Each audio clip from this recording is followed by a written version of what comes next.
మనిషికి శాపం పెట్టడం విన్నాం. కాని ఇది మీరు నమ్మగలరా? ఒక ఊరికి కూడా శాపం పెట్టొచ్చు అని? అవునండి, మేము కూడా నమ్మేవాళ్లం కాదు, కాని ఇది నిజం. ఇవాల్టి మన కథలో మీకు అటువంటి ఒక ఊరిని చూపించబోతున్నాం. ఆ ఊరు పూర్తిగా ఒక భయంకరమైన శాపం వల్ల బాధపడుతోంది. ఆ ఊరు నిజమైన పేరు అందరూ పూర్తిగా మర్చిపోయారు.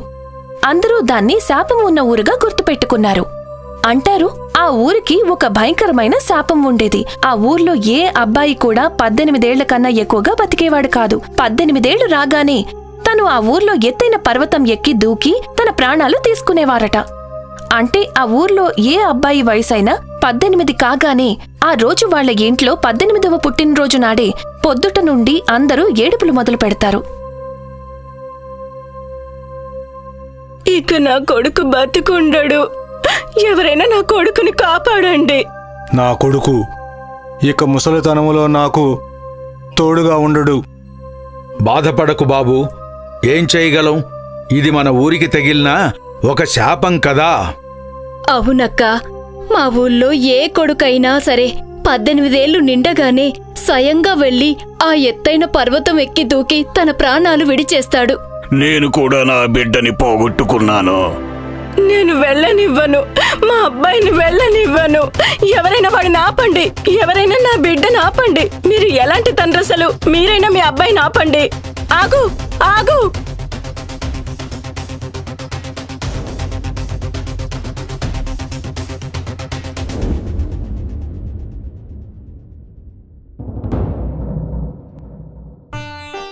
వావ్ పూజ, ఊళ్ళో ఉండే ఆనందమే వేరు కదా. మీరు ఎంత లక్కీ తెలుసా? ఎంత అందమైన ఊళ్ళో ఉంటారు. కానీ నన్ను చూడు, పట్నంలో ఉండి రద్దీలో. అలా అయితే నువ్వు రాహుల్ని త్వరగా పెళ్లి చేసేసుకో. వచ్చి ఈ ఊర్లోనే హాయిగా ఉండిపోదువు గాని. నువ్వు కూడా ప్రమోద్ని పెళ్లి చేసేసుకో. ఇద్దరు స్నేహితురాలు ఈ ఊర్లోనే హాయిగా ఉండిపోవచ్చు. నేనెలాగో ఈ పక్కూర్లోనే ఉంటాను కదా. పెళ్లి చేసుకుని నేనొక బోర్డర్ మాత్రమే దాటాల్సుంటుంది. కానీ ముందు ప్రమోద్ ఓకే చెప్పాలి కదా. అరే, నేనైతే ఆ రోజే ఓకే అయిపోయాను. ఏ రోజైతే నేను నిన్ను మొదటిసారి చూశానో కేవలం మా అమ్మా నాన్న సరే అంటే చాలు, పెళ్లి బాజా మోగించేద్దాం. అమ్మా నాన్న ఎందుకు కాదంటారు? నువ్వు నీ 18వ పుట్టినరోజు జరుపుకోవడానికి మీ ఊరు వెళ్తున్నావు. అమ్మా నాన్న నీ పుట్టినరోజు కానుకగా మీ పెళ్లికి సరే అనిపించు. ఏమంటావురా?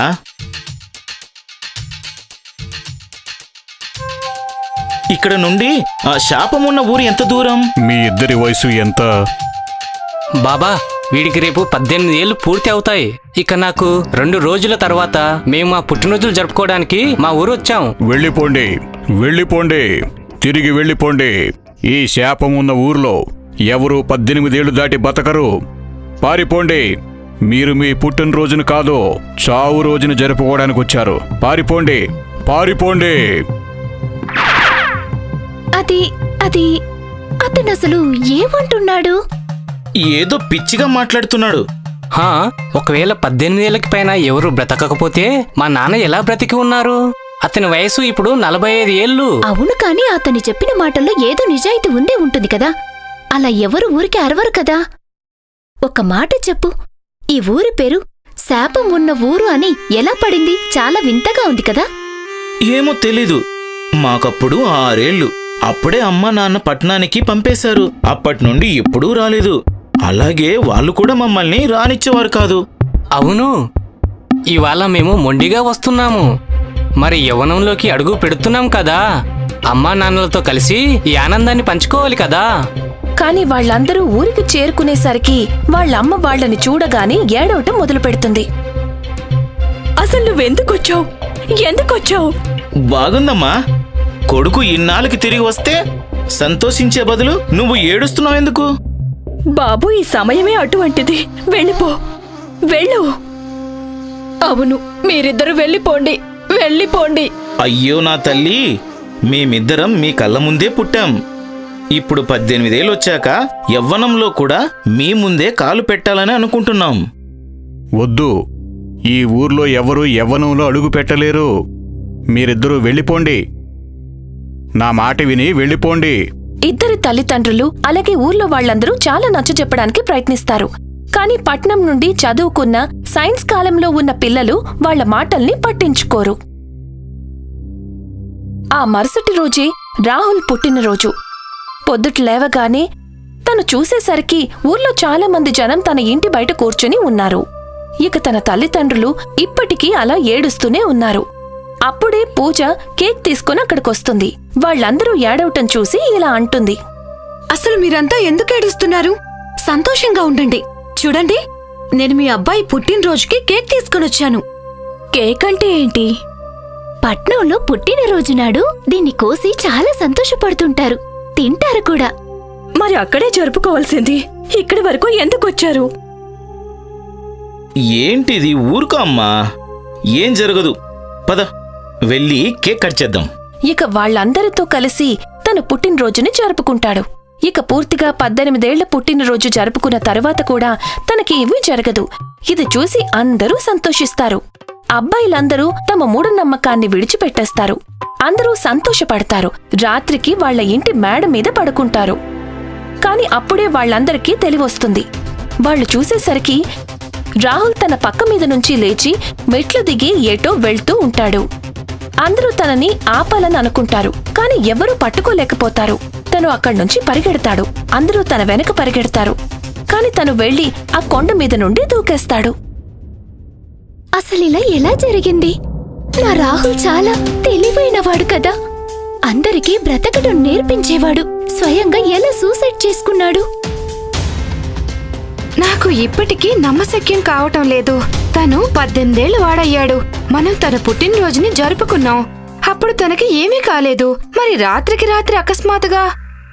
ఎందుకంటే మీరు తన పుట్టినరోజును జరిపారు కాబట్టి, తన పుట్టిన సమయాన్ని కాదు. అవును, తను రాత్రి ఈ సమయానికే పుట్టాడు. ఇప్పుడు వాడికి 18 నిండింది. ఇక తను స్వయంగా చనిపోలేదు. తనని మన ఊరికున్న శాపం చంపేసింది.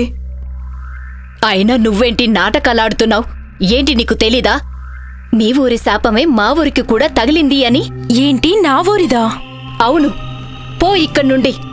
మా ఊరి పిల్లల్ని తినేసే ఊరి అమ్మాయివి నువ్వు పో ఇక్కడ్నుండి. అలా అనొద్దమ్మా, నేను తనని పెళ్లి చేసుకుందాం అనుకుంటున్నాను. ఒరే, నువ్వసలు బ్రతికుంటేనే కదా ఈ పెళ్లి చేసుకుంటావు.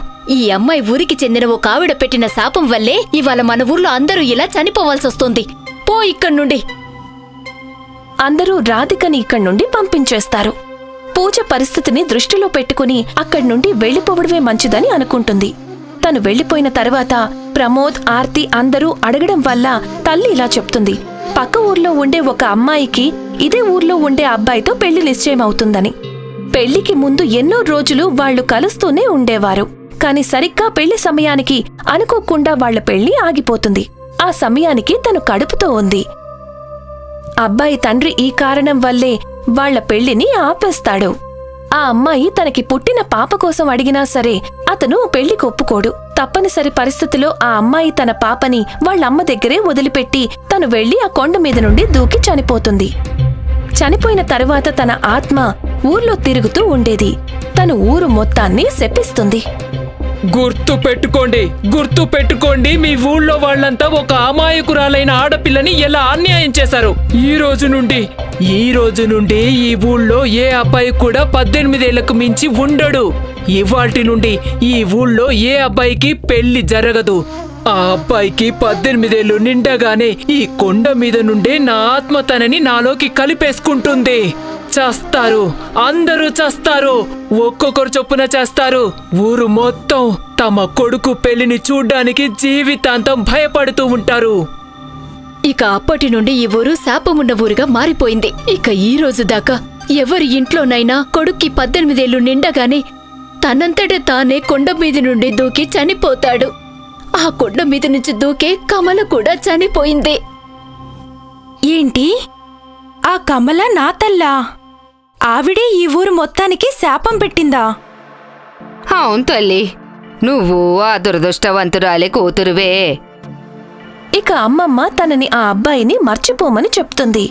కాని రాధిక అంటుంది తను ఆ అబ్బాయిని మర్చిపోలేను అని. ఆ మరుసటి రోజే ఆ అబ్బాయి పుట్టినరోజు కూడా. తనకు అనిపిస్తుంది తన ప్రేమని పోగొట్టుకుంటుందేమో అని. వెంటనే అక్కడి నుండి పరిగెడుతుంది. ఎందుకంటే తనకి తెలిసి ప్రమోద్ ఉదయం 5 గంటలకి పుట్టాడు. అంటే ఉదయం 5 గంటలకి తనకి 18 ఏళ్లు నిండిపోతాయి. అప్పుడు ఇంకా ఆ సమయానికే తను వెళ్లి ఆ కొండ మీద నుండి దూకేస్తాడు. ఇది తెలుసుకోగానే తన ఊరు నుండి శాపం ఉన్న ఊరి వైపు పరిగెడుతుంది. ఆ ఊరికి చేరుకునేసరికి తెల్లారు 5 గంటలవుతుంది. ఇటు ప్రమోద్ తన ఇంట్లో నిద్రపోతున్నాడు. తను అకస్మాత్తుగా లేచి బయటికి వెళ్లడం మొదలు పెడతాడు. తను వెళ్లడం చూసి ఇంట్లో వాళ్ళందరూ కూడా లేస్తారు. ఇక ఏడుపులు మొదలు పెడతారు. అందరూ తన వెంట పరుగులు పెడతారు. అప్పుడే పూజ కూడా అక్కడికి చేరుకుంటుంది. తను కూడా ప్రమోద్ని ఆపడానికి ప్రయత్నిస్తుంది. ఆగు ప్రమోద్, ఆగు. నేను నిన్ను చాలా ప్రేమిస్తున్నాను. నా ప్రేమ మీద ఒట్టు. ఆగు. ఆగిపో లేదంటే చచ్చిపోతావు. వద్దు, నేను ఆ అబ్బాయిని ఎంతగానో ప్రేమిస్తున్నాను. ప్రేమించొద్దు.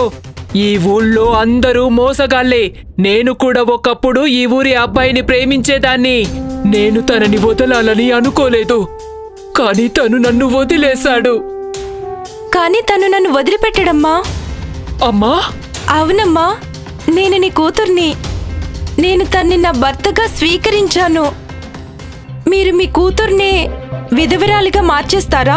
ఒక తల్లి ఆత్మగా మారిపోగానే ఇంత కటువుగా మారిపోతుందా?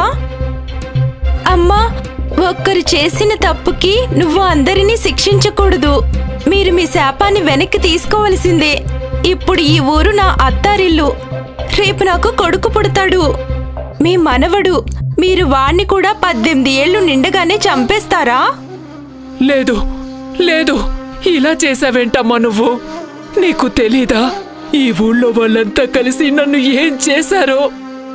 వీళ్ల తరపు నుండి, ఈ ఊరి తరపు నుండి, ఇప్పుడు ఈ ఊరు నా ఊరు కాబట్టి నేను మిమ్మల్ని క్షమాపణ అడుగుతున్నాను. సరే తల్లి, నేను వీళ్ళని క్షమించాను. ఇవాల్టి నుండి ఈ ఊర్లో ఏ అబ్బాయి కూడా 18 ఏళ్లు నిండగానే చనిపోడు. నేను నా శాపాన్ని వెనక్కి తీసుకుంటున్నాను. నువ్వు చెప్పేది నిజం తల్లి. ఇవాళ నాకు అర్థమైంది. ఎవరో ఒకరు చేసిన తప్పుకి దేవుడు కూడా చుట్టుపక్కల వాళ్ళని శిక్షించడు కదా. మరి నేనెవరు వాళ్ళని శిక్షించడానికి? ఇక ఈ విధంగా ఒక శాపం ఉన్న ఊరు అదే ఊరి అమ్మాయి కారణంగా శాప విముక్తులు అవుతారు. ఏ ఊరి అమ్మాయి వల్లైతే వాళ్ళకి శాపం తగులుతుందో